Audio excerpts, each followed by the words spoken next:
Bonjour tout le monde, on va continuer la complémentarité entre les signes. Alors aujourd'hui nous allons faire les Gémeaux.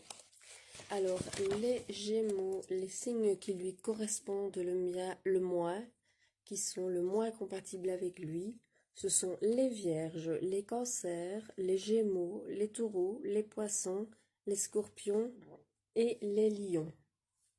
Donc on va voir pourquoi. Alors, donc le signe qui lui correspond le moins, c'est la Vierge. Alors, pourquoi? Ils sont tous les deux gouvernés par la même planète, donc par Mercure. Et il existe une affinité mentale entre eux. Mais le Gémeaux a tendance à trouver trop ennuyeuse la Vierge, qui est centrée sur beaucoup de détails, ce qui rend leur union épineuse dès le départ. Alors, ensuite, nous avons les cancers. Donc, union un peu incompatible aussi. Pourquoi? Parce que le caractère ludique du Gémeaux est probablement trop libre pour le besoin de sécurité du cancer. Le cancer, effectivement, a besoin de sécurité et d'une relation stable. Tandis que le Gémeaux, lui, est plus libre et trop libre pour le cancer. Donc, c'est difficile de savoir ce qui se passe, ce qui lui passe par la tête. Les Gémeaux, le Gémeaux est bien volatile pour ce signe sensible qui préfère les eaux plus calmes. Donc, il est trop volatile pour le cancer qui, lui, est beaucoup plus calme et qui préfère les relations plus stables et plus calmes. Que le Gémeaux, lui, il est plus volatile. Alors, ensuite, nous avons les Gémeaux. Gémeaux et Gémeaux. Alors, quand les Gémeaux rencontrent les Gémeaux, ils se reconnaissent. C'est comme les jumeaux, ils se reconnaissent. Mais cette double combinaison pourrait se révéler trop frénétique et volage pour s'installer dans le temps, surtout en dehors de la chambre à coucher. Voilà, donc ils s'entendraient bien sexuellement, mais pour le reste, ils sont beaucoup trop l'un et l'autre volatiles et volages et frénétiques pour rester ensemble et avoir une union sur du long terme. Alors ensuite, nous avons les taureaux, donc les Gémeaux et les taureaux.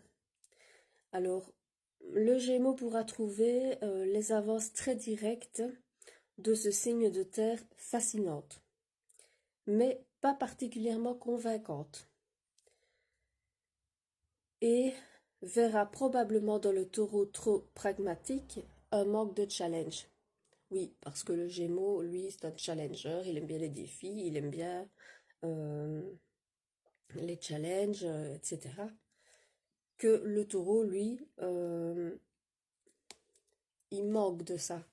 C'est un signe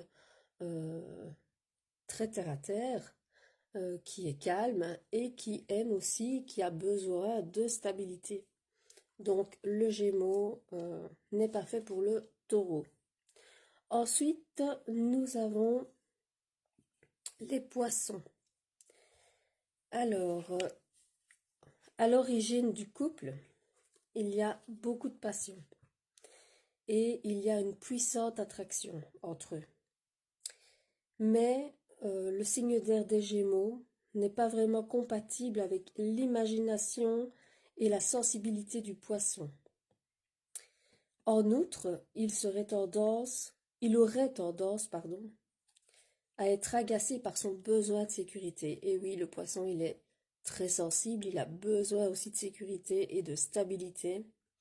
Et il ferait peur aux Gémeaux qui, lui, aime est un peu volage, est un peu trop sociable, aime les challenges et n'est pas du tout dans l'émotion et l'imagination du poisson. Donc ce n'est pas une combinaison qui pourrait marcher. Alors, ensuite nous avons le scorpion. Donc les gémeaux et le scorpion. Alors, si la passion est immédiate sous la couette, le problème se situerait plutôt en dehors. Donc, la nature ouverte du Gémeaux entra en conflit avec le besoin d'intimité du Scorpion.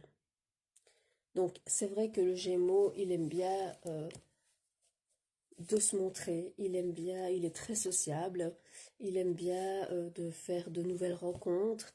Encore une fois, il est volage, tandis que le Scorpion, lui, a besoin de stabilité, de, de, de calme et d'intimité.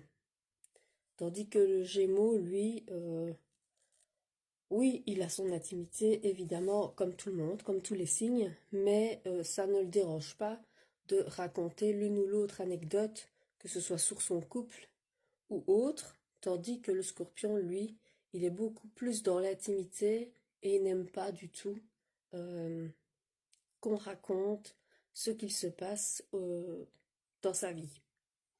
Donc, voilà, ça ne pourrait pas, il serait souvent en désaccord et ça annoncerait la fin de leur union. Alors, ensuite, nous avons le lion, les gémeaux et les lions. Alors, la bonne entente s'installe certainement entre ces deux signes extravertis et qui ont une grande confiance en eux, à l'intérieur comme à l'extérieur du lit. Mais le besoin du lion d'être prioritaire dans la vie de l'autre peut être trop difficile à satisfaire pour le Gémeaux. Parce que le Gémeaux aussi a besoin d'être prioritaire dans la vie de l'autre. Et voilà, ce sont deux caractères trop forts qui ne sont pas compatibles. Alors, ensuite, nous entrons dans les signes qui sont un peu plus compatibles. Et nous y allons avec les Sagittaires. Alors, en tant que signe opposé, l'attraction est puissante entre leur corps et leurs esprits. Mais la nature versatile de ces deux signes, si elle n'est pas identifiée et prise en compte, pourrait empêcher tout engagement mutuel. Donc, ils ont chacun la même nature. Ils se ressemblent quand même beaucoup. Et si l'un ou l'autre ne prend pas ça en compte, ou les deux, ça pourrait empêcher leur engagement mutuel. Donc sur le long terme, c'est pas encore la bonne combinaison. Alors ensuite, nous avons le Bélier, le Gémeaux et les Béliers. Alors, le Gémeaux donne de l'oxygène au Bélier. Dans une combinaison à l'esprit libre, mais au sang chaud. Tant que la détermination du Bélier ne se montre pas trop exclusive, cela peut être parfait, apparemment réussi. Apparemment, oui, réussi. Donc, ça pourrait super bien matcher, tant que le Bélier ne se montre pas trop exclusif vis-à-vis du Gémeaux. Voilà, mais ça pourrait super bien matcher entre eux. Alors ensuite, nous avons les Capricornes. Alors, les Capricornes. Le Gémeaux, pardon, exerce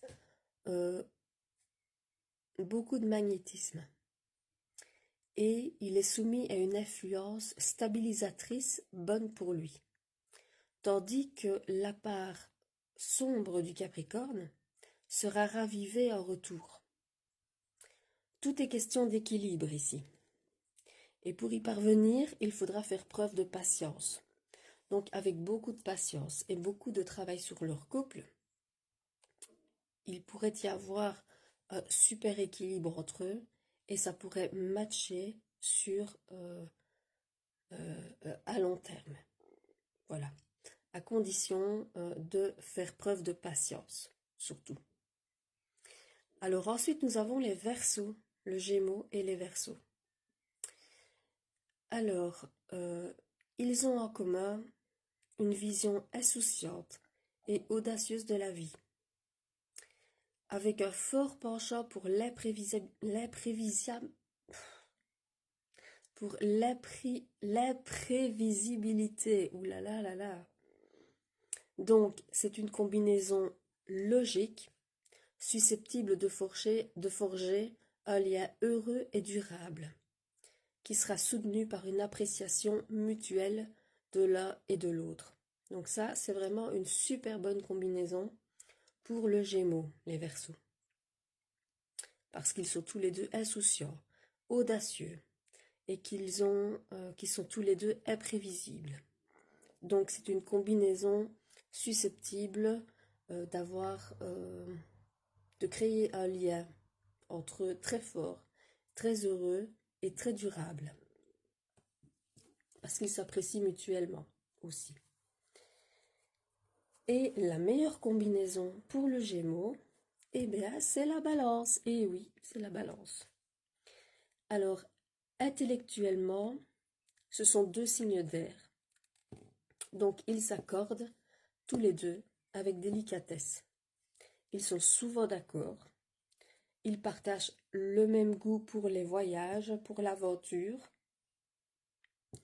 Et en plus, ils font tous les deux preuve d'aisance et de tolérance. Et ils sont bien assortis mutuellement. Ben oui, le Gémeaux, on dit de lui qu'il est aventureux, qu'il est volage, qu'il est instable. Eh bien la Balance, elle est aussi volage, elle est aussi aventureuse et ils ont tous les deux énormément de points communs. Ils sont pratiquement toujours d'accord. Et donc c'est la meilleure combinaison pour les Gémeaux, c'est les Balances. Voilà. Donc c'était la complémentarité du Gémeaux. Et demain, nous ferons le prochain signe qui se trouve être le Cancer. Voilà.